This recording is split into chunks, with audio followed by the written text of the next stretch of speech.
¿Qué tal, mi estimado colega? Te doy la más cordial bienvenida a este nuevo video de oscilogramas de encendido electrónico y cómo diagnosticarlos. Ya estuvimos analizando lo que es la saturación y también el contravoltaje, vimos los detalles que corresponden precisamente al tiempo en el que el módulo de encendido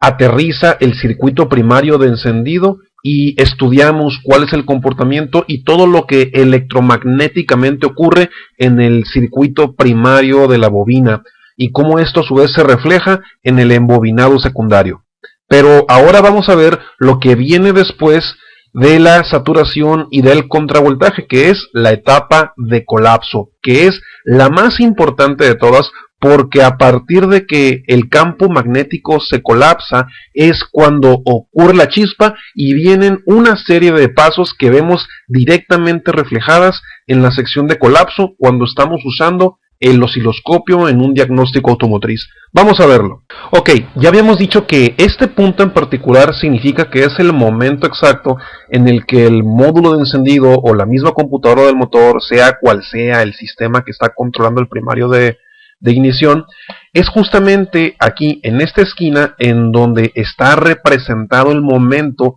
en el que la corriente deja de fluir en el circuito primario. Y esto es porque se ha cumplido el tiempo de saturación y contravoltaje y ha llegado el momento en el que ya debe de aparecer la chispa. Entonces, precisamente en ese instante, que es súbito como lo puedes apreciar, es en donde termina el trabajo del circuito primario y comienza el trabajo del circuito secundario. Es justamente en este vértice en donde se determina el fin de la circulación de corriente en el primario y el inicio del colapso del campo magnético para convertirse en una chispa eléctrica en el secundario. Es justamente a partir de este vértice y contando hacia arriba y hacia la derecha es en donde tenemos presente el fenómeno de la chispa eléctrica. Recuerda que si tu medición la estás realizando conectándote directamente al circuito primario con la punta de prueba y el atenuador, entonces la lectura puede ir desde los 100, 150 voltios hasta los 350 o 400 voltios. Por otro lado, si lo haces con la pinza inductiva o con el captador de flujo magnético, la señal siempre va a ser del orden de los milivoltios, va a ser menor a 1 voltio. Muy bien, la bujía está conectada directamente al embobinado secundario de la bobina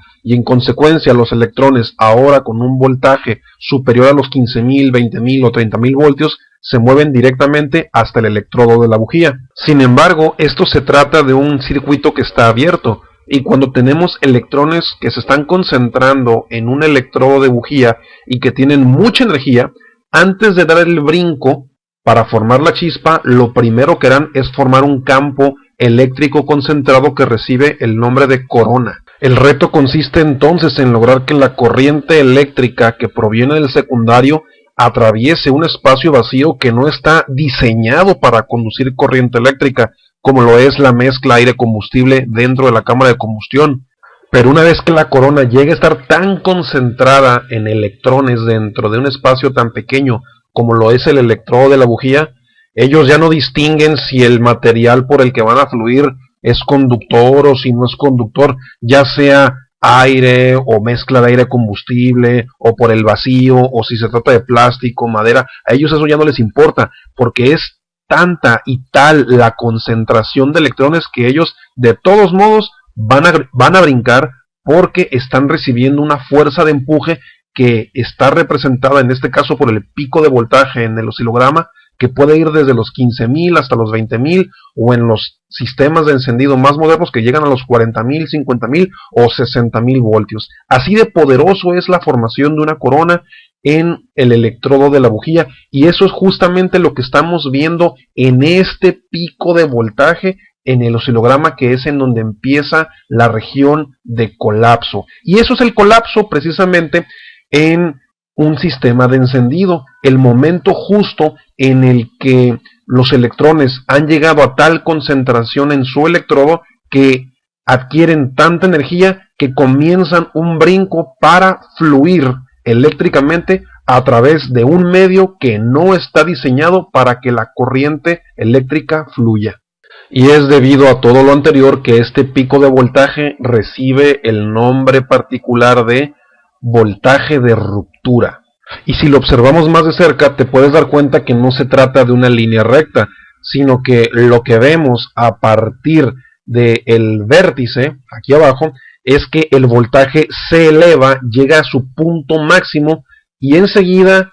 disminuye otra vez hasta esta región. Entonces, lo que tú debes entender para tu diagnóstico, entre estos tres pasos, entre este vértice, el voltaje de ruptura y esta región aquí en medio que recibe el nombre de voltaje de estabilización, es que los electrones primero no tenían nada de energía. Enseguida adquirieron la mayor cantidad de voltaje del orden de los miles de voltios, y una vez que ya hicieron el cruce hacia tierra es cuando llegan y obtienen el voltaje de estabilización para establecer el puente a partir de aquí, en donde comenzarán a quemar el combustible. La altura del voltaje de ruptura depende de muchos factores. Uno de ellos es la calibración de la bujía. Entre más separados estén los electrodos, mayor será el voltaje que requieran los electrones para hacer el salto. Otras causas pueden ser voltaje insuficiente en el primario de la bobina, debido a resistencias o a caídas de voltaje indeseables en el circuito de suministro de corriente a la bobina. También, y naturalmente, el estado de los componentes del sistema de encendido, cables, las bobinas mismas, las bujías. Si estos se encuentran ya en un estado de oxidación y deterioro por el uso normal, con el paso del tiempo, el pico de voltaje se va a elevar cada vez más y más y más. Otra causa menos notable y más difícil de diagnosticar es el estado de la mezcla aire-combustible. Cuando la mezcla está demasiado pobre, eso se va a reflejar directamente en el pico de voltaje, porque si hay menos combustible, entonces, aunque parezca difícil de creer, al salto electrónico le cuesta más trabajo, o técnicamente se requiere de más voltaje atravesar una cámara de combustión que tiene menos combustible. A final de cuentas, los electrones buscan cualquier medio de conducción. En este caso va a ser el mismo combustible mezclado con el aire, pero si la mezcla está empobrecida, los electrones van a encontrar dificultad para poder fluir a través de la cámara de combustión cuando la mezcla se encuentra empobrecida. Entonces, si ya resolviste todos los demás componentes y revisaste que llegue buena corriente, que el voltaje está disponible, que los componentes del sistema de encendido estén funcionando bien, entonces, ¿por qué motivo se te está desproporcionando el pico de voltaje en relación con el voltaje de estabilización? Habíamos quedado que la proporción debe ser no más allá de 5:1, 4:1 por debajo o 6:1 por arriba, es aceptable todavía, pero cuando la proporción está 7:1, 8:1, 9:1, es muy probable que también tengas que revisar el estado de la mezcla, y la proporción entre el voltaje de ruptura y el voltaje de estabilización te va a seguir indicando que algo no anda bien con el salto electrónico, a pesar de que ya hayas cambiado o reparado los demás componentes en el sistema de encendido. Por eso siempre es bien importante que tengas muy presente que la proporción de voltaje de ruptura contra voltaje de estabilización se mantenga lo más cercano 5:1. Entonces no olvides que la mezcla aire-combustible es el otro factor que debes de vigilar para que el análisis del oscilograma de encendido esté completo. Muy bien, por ahora hemos terminado con lo que es el colapso, la ruptura y la estabilización, que son los tres puntos dentro del oscilograma, que son los que te estoy mostrando en este momento. Y en el siguiente video lo que vamos a revisar es el resto de la gráfica, que es el tiempo de quemado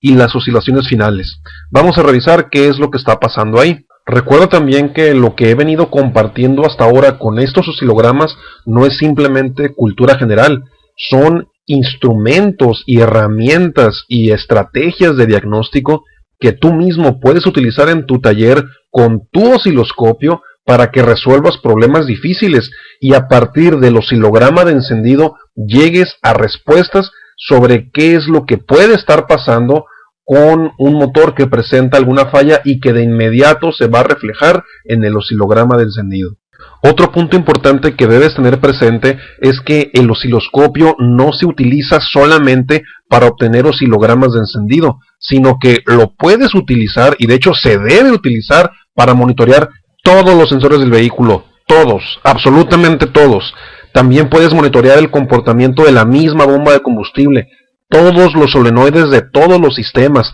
así como también puedes realizar las pruebas de balance de inyectores para revisarlos tanto en su estado eléctrico como mecánico. Así es, con un osciloscopio automotriz es posible realizar la prueba de balance de inyectores. Más adelante te voy a mostrar cómo realizarla. Por lo pronto lo que te recomiendo es que adquieras ya tu curso de diagnóstico automotriz con osciloscopio para que no te me vayas a quedar atrás. Es muy importante que vayas al corriente porque en esto del negocio del diagnóstico automotriz el osciloscopio es fundamental. El escáner es muy importante, yo tengo mi propio escáner, pero el osciloscopio va mucho más allá de lo que el escáner ya no te puede ofrecer. En este competido negocio nada más le va bien al que sabe diagnosticar sensores y componentes electrónicos del vehículo, y en el curso de diagnóstico automotriz con osciloscopio yo soy quien te dice exactamente cómo se hace. Te mando un fuerte abrazo, colega, y seguimos en contacto para el siguiente video.